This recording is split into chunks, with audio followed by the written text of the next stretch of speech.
Welcome back to the Classics of Immunology Journal Club, a la Kendall.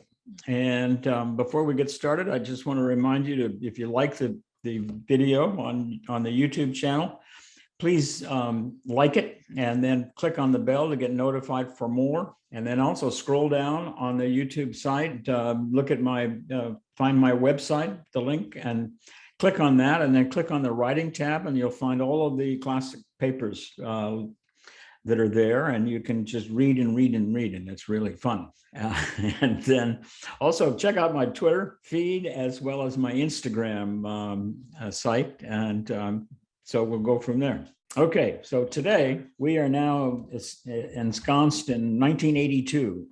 In July of 1982, when a paper was published in the Proceedings of the National Academy of Sciences by Stefan Moyer and Stu Schlossman and Ellis Reinhertz. And the title of this paper is The Clonal Analysis of Human Cytotoxic T lymphocytes, T4 positive CTL clones and T8 CTL clones. And the subtitle is Effector T cells recognize products of different MHC regions. So the background of this is Stefan Moyer was a postdoc with Ellis who came from Germany. And of course, Ellis had now moved up the ladder from a postdoc with Stu Schlossman to be starting his own lab at the Dana-Farber Cancer Institute at Harvard. And of course, Stu was the mentor and the patron. And Stu had been a student with Baruch Benacerraf. So it's a very tight inbred circle of people. So in the introduction of this paper, they cite a lot of their previous papers, and one of them is that they've already identified monoclonal antibodies that recognize the T4, which became the CD4 surface marker on T cells, and that it recognized about maybe 60% of the peripheral T cells, and then the T8 positive, CD8 positive marker that was on the reciprocal 30–40% of peripheral T cells. And that was based first on anti-sera and then on monoclonal antibodies that recognize these surface markers. And they could pull out the protein, and they could identify the protein on gels. And they'd also looked at thymocytes and found out that the majority of thymocytes were double positives, T4 and T8 positive. But there was also a very minor subset that didn't have T4 or T8 at all, about less than 10% of the total cells in the thymus. And then also about 10% of the cells of which there were single positives, T4s and T8s. So they had all using population levels of these cells by, say, killing off the T8s and looking at the T4s and vice versa. They found that the T4s seemed to have the so-called helper activities or inducer activities, which basically boiled down ultimately to the ability to make large amounts of cytokines. And that these helper cells they helped TT interactions as well as TB interactions as well as T macrophage interactions. And the reciprocal subset of cells, the T8 positive cells, they could identify that they had suppressor activities for the generation of antibody forming cells. And that was a question of that was before they really realized that there weren't such a thing as a suppressor cell, but this is beside the point. They also had been able to show that both of these cells, subsets, would proliferate in a mixed lymphocyte culture. And they had generated a system whereby they used lymphoblastoid cell lines from an individual donor in the lab, whatever. Those were the stimulator cells, the B cells, and they would stimulate both T4 positive subsets as well as T8 positive subsets. And the T4 positive subset had a minority. They had cytotoxic T lymphocyte activity. How could that be? They're supposed to be the helper cells, not the killer cells, right? And that was really a dogma that had been perpetrated by the mouse immunologists primarily. So this paper was in the human T cells. And, the mouse people sort of thought that, and I probably said this before, that humans are just big mice without the tail, But the people who worked on human cells, that's not necessarily the case. And you should be paying attention to this if you're interested in humans rather than just mice as your raison d'etre for being in immunology. By comparison, when they looked at the CTL activity of the cytotoxic the T8 positive population, they had most of the cytotoxic activity that they could detect in their assays. And they wondered whether these cytotoxic T4 positive cells had any relevance to immune responses in vivo, and in particular in the clinic, and whether or not they had any activity in autoimmune phenomenon or allergic phenomenon, hyperactive immune system kinds of things, or even graft rejection. They wondered whether or not cytotoxic T4 positive cells were just as active or active in some way that was different from the T8 positive cells. So they end up saying is that so they decided to clone both T4 CTLs as well as CD8 T8 positive CTLs, and then so that they could then have a very clean progeny of single cell to examine. So that's what this paper is about. Now, their materials and methods, they just used peripheral blood lymphocytes from their lab mates, essentially. They would purify the PBMCs, the peripheral blood mononuclear cells, over Fico-Hypeg discontinuous density gradients. So you put a little Fico-Hypeg, it's a mixture of carbohydrate, polymers, and lipid. And you could just, if you use the proper percentages, you could spin it through a particular speed, just layer blood on the top, and the PBMCs would layer out right on top of the oil carbohydrate layer. So then you could just pick it off with a Pasteur pipette, wash them a couple of times, and you're good to go.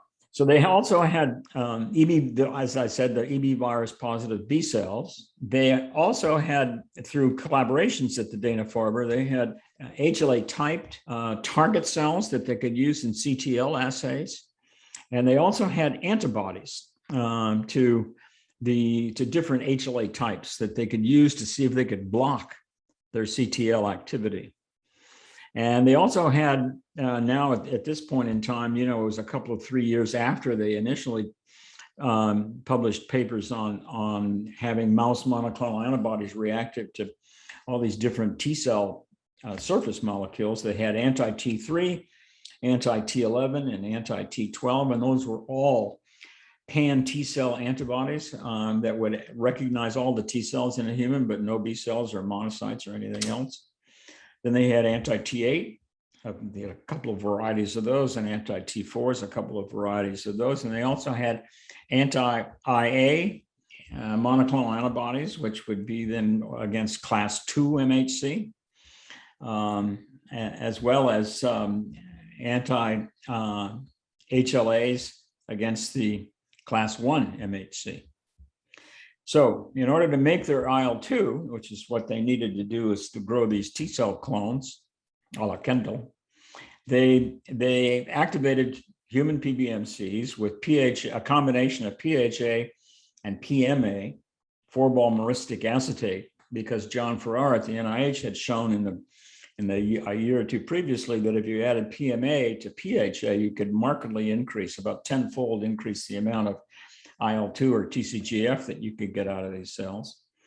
They also threw in the lymphoblastoid B cell line, and that had been inactivated with irradiation 5000R.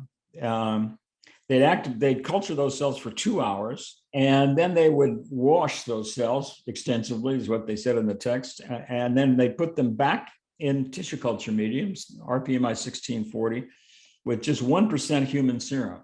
And they didn't want to have a lot of human serum in there because they wanted most of the protein in the supernatant to be the growth factor. but they didn't, if you excluded human serum from this whole thing, then the cells didn't produce very much TCGF. They then recultured these cells after they extensively washed them for 40 hours, a couple of days.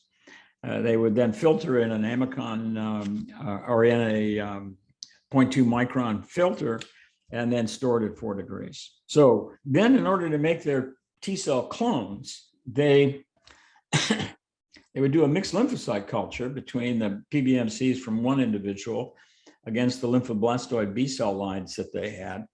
They culture those cells. The B lymphoblasts were X-irradiated, and so they'd culture those cells for about 5 days, and they would then harvest the cells and they would clone them.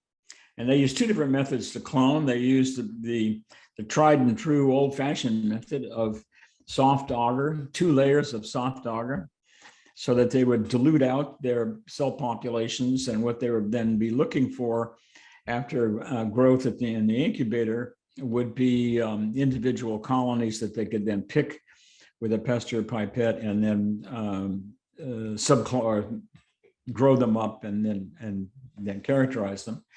The other way, and this is what we had reported back in 1979, and that is to use limiting dilution. So you can use a mathematical approach to say that the probability that you would be seeding one cell, more than one cell in a well, was very low. And so what you do is to dilute out your cell populations. You had to have a very accurate, very high cell count in the million per ml range, and then you would do 10-fold dilutions until you got down to what they did was they used 10 cells per well, 5 and 1 cell per well.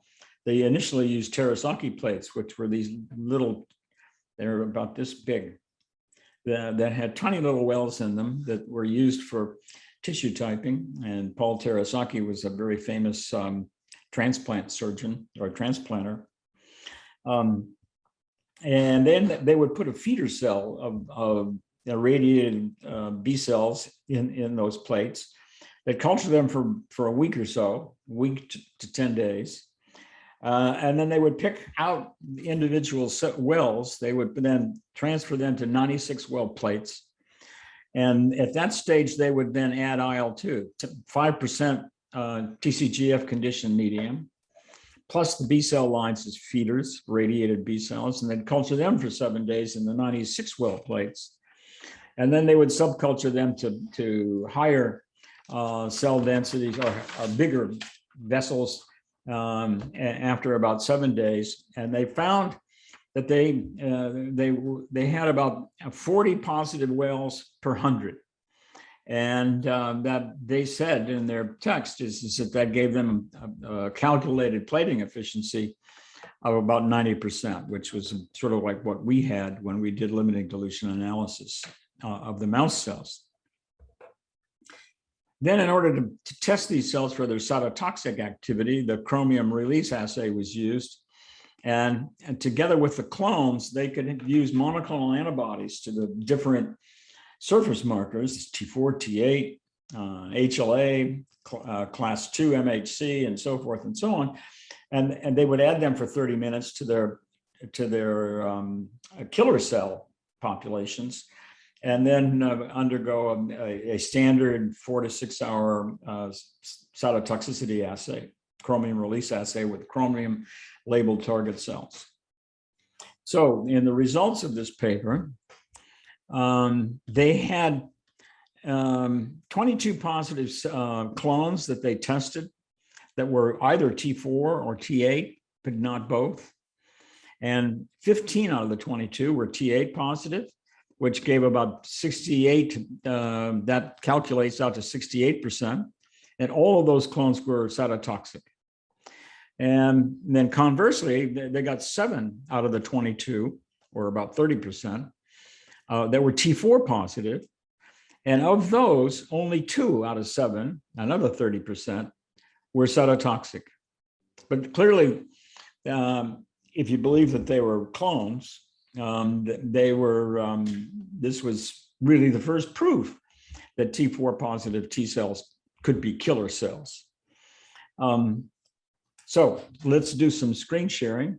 Okay, so here we are on this paper, and the figure 1 is our flow cytometry images right here of a representative TA positive clone and another representative of a T4 positive clone. So the first, and these are two-dimensional plots of the flow cytometry data. So if they're all way on to the left, they're basically negative for fluorescence. Then here's typed with anti-T4, and the T4 positive clone is positive. And here's anti-TA, and in the TA column, the TA positive cells are positive and the T4s are negative. Anti-IA, by this time it was controversial, but it's positive in both. And so with activated T cells, they're resting T cells, they're very low to no class 2 antigens on the cell surface, but if you activate them, then you get both of them are positive. And here's anti-T11, which is a pan-T cell marker.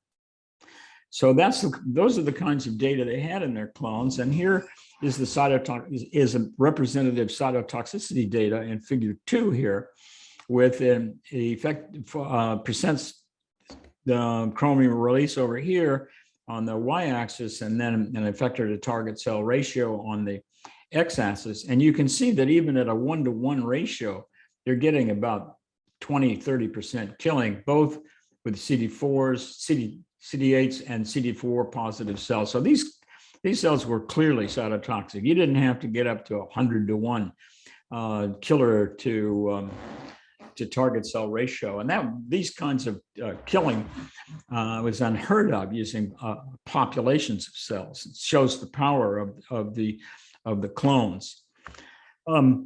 So that's really all I want to show you. The rest of the data in this paper are in tables and are all having to do with either cytotoxicity against of the different clones against different targets, HLA class 1 or class 2, and then specific subunits of the HLA molecules.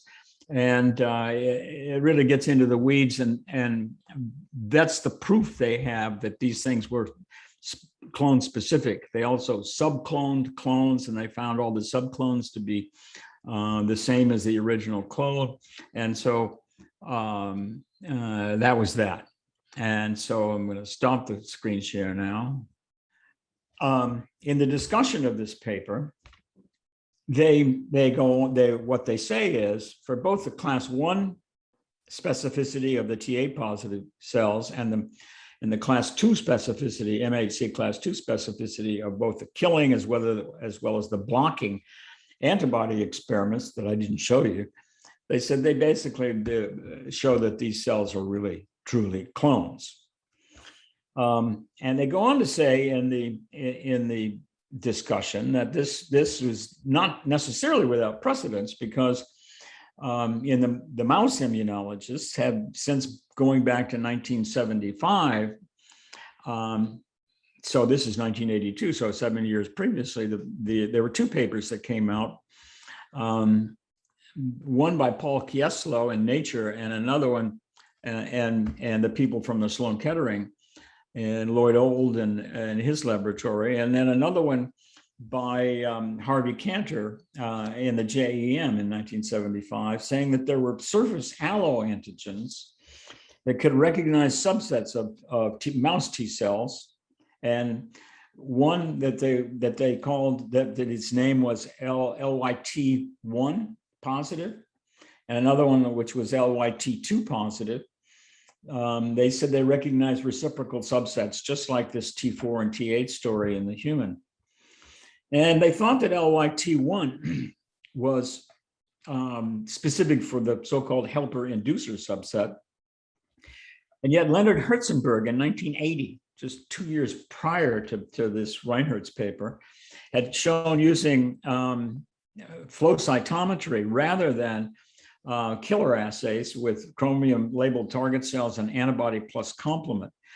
That's how they separated the two, the LYT1 versus LYT2. LYT1 was on all T cells to a varying density. So that sort of blew the LYT1 out of the water. And for 5 more years, until 1986-7, the mouse immunologists did not have a T4 positive equivalent or a CD4 positive equivalent antibody that would recognize the class 2 reactive T cells. So it's too bad for the mouse immunologists. But you made these monoclonal antibodies in the mouse. So the humans, basically, the immunologists who were experimenting on human lymphocytes had a distinct advantage for at least half a decade, because they could then easily immunize mice with human T cells and T cell subsets and so forth and so on. And then, as we will see, they could use T cell clones to immunize mice. And that became very, very interesting. And at the end of this paper, Reinherz and Schlossman and Stephen Moore said that they thought they postulated 2 different functions for this reactivity of the CTLs from T4 or T8 versus the MHC class 1 targets versus the class 2 targets. And they said they could either be involved in essentially cognitive recognition, antigen recognition, or they could be involved in the whatever the molecular mechanisms are for T cell cytolysis. And then they couldn't distinguish between the two with what they had at that stage of the game. But I think this paper is a landmark paper, because it demonstrates that, okay, the mouse T cell clone business could also be duplicated in the human. And this is what we all need to do, everybody, and how to study T cells from here on out, to look at the so-called T cell recognition, and also T cell function, helper function, killer function, and so forth. So they finally say whatever these cytotoxic T4 positive cells are, they might be important for human disease, as I said earlier in the intro, either autoimmune, allergic kinds of phenomenon, autoinflammatory diseases, and/or graft rejection. And so we need to study these more. So subsequently, what happened was, so this paper by Reinherz and his group came out in July of 1982 in PNAS, and then in October of 1982.